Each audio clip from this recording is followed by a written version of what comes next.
मैं सतपाल सिंह, लखनऊ, उत्तर प्रदेश।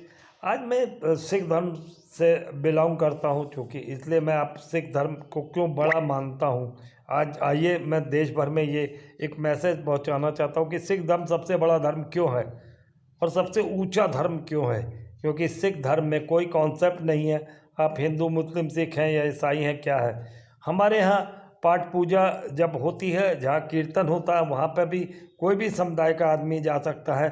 और जब वो लंगर खाने आता है, जिसे हम भोजन कहते हैं, उसे हम जब भोजन तो आप होटल में भी करते हैं, घर में भी करते हैं, मगर जब वो जो गुरुद्वारे में खाते हैं हम उसे लंगर कहते हैं, उसे हम प्रसाद कहते हैं। जैसे हिंदुओं में प्रसाद कहते हैं, मुसलमानों ईसाइयों में क्या कहते हैं मुझे मालूम नहीं, मगर वो कहते हैं, कुछ ना कुछ नाम तो सबके हैं। तो आप आते हैं, सभी लोग एक साथ बैठकर प्रवचन सुनते हैं, कीर्तन सुनते हैं और एक साथ बैठ के खाते भी हैं। इसीलिए मैंने कहा सिख धर्म सबसे ऊंचा ये है कि उनके पास जाति का कोई कॉन्सेप्ट नहीं है कि कौन हिंदू है, कौन मुस्लिम, कौन सिख, कौन ईसाई। सभी को समान रूप से एक सम्मान मिलता है। मगर मैं एक बात और बताना चाहता हूँ, जो लोग ये कहते हैं, चाहे वो सिख से हों, हिंदू से हों, मुस्लिम हो, ईसाई हो, वो वहाँ आते हैं और पैक करा के ले जाते हैं भोजन को। जो लंगर नहीं, वो दरअसल भोजन होता है। जो लंगर या प्रसाद का रूप होता है, उसे लंगर के ही पंगत में ही खाना चाहिए बैठ के। जब गुरु के दर पे आए हो, जब उसकी बाणी सुन रहे हो, तो वहाँ पर आके वही लंगर खाना चाहिए। घर लेके जाने वाला लंगर नहीं, भोजन होता है। हाँ, दूसरा भी एक बात है, अगर आपके घर में कोई बीमार है, उसके लिए वो आप ले जाते हो, तो वो लंगर का ही रूप कहलाएगा। मगर आप अस्वस्थ नहीं हो, स्वस्थ हो, और ऐसे में आप अहंकार में तुले हुए हो कि नहीं हम ज़मीन पे बैठकर नहीं खाएंगे, तो वो प्रसाद नहीं रह जाता, एक सिर्फ भोजनालय का भोजन ही बन के रह जाता है आपके लिए। तो इसीलिए मैं बताना चाहता हूँ कि सिख धर्म सबसे ऊंचा है।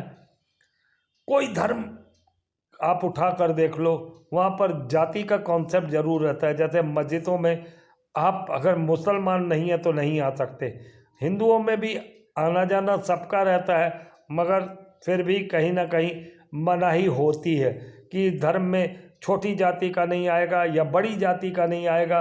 ये पूरे हिंदुस्तान में चलता है। ईसाइयों का मुझे बहुत ज़्यादा मालूम नहीं है, मगर ईसाइयों का धर्म भी हमसे करीब करीब मिलता जुलता है।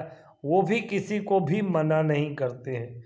तो मैं यहाँ पर उनके धर्म की प्रशंसा भी करूँगा, अपने धर्म की, सिख धर्म की भी प्रशंसा करूँगे कि हमारे यहाँ कोई कॉन्सेप्ट नहीं है कि हम किसी जाति को मानकर या कुछ करें। तो आज मैं अपना वीडियो बनाने के लिए इसलिए मजबूर हुआ कि लोग जातियों के नाम से क्यों लड़ते हैं, जातियों के नाम से क्यों लड़ाते हैं। तो हिंदू मुसलमान को खासकर ये समझना चाहिए, आप अपने धर्म को मानिए, हिंदू अपने धर्म को माने, मुसलमान अपने धर्म को माने। ये काहे का आप लोगों में विवाद होता है जो पूरी दुनिया में हिंदुस्तान को शर्मसार करता है। हिंदू मुस्लिम कभी भी अपने धर्म के नाम से इस कदर लड़ता है कि बड़ी लानत महसूस होती है। हमने देखा है सिख धर्म में कि ऐसा कोई भी कॉन्सेप्ट नहीं है जो हमें किसी तरीके से हिंदू, मुसलमानों या ईसाइयों के सामने जलील करता हो। वैसे ही मैं एक बार फिर से ईसाई भाइयों के लिए भी कहना चाहूँगा कि उनके यहाँ भी कोई ऐसा कॉन्सेप्ट नहीं है। तो मुझे लगता है कि देश को ये समझना पड़ेगा। मेरे विचार, मेरी बात कैसी लगी, गुस्सा आए तो थूक दीजिएगा, बगल में, मेरे मुंह पे नहीं। और अगर अहंकार में आप मुझे गाली देना चाहें तो ज़रूर दीजिएगा।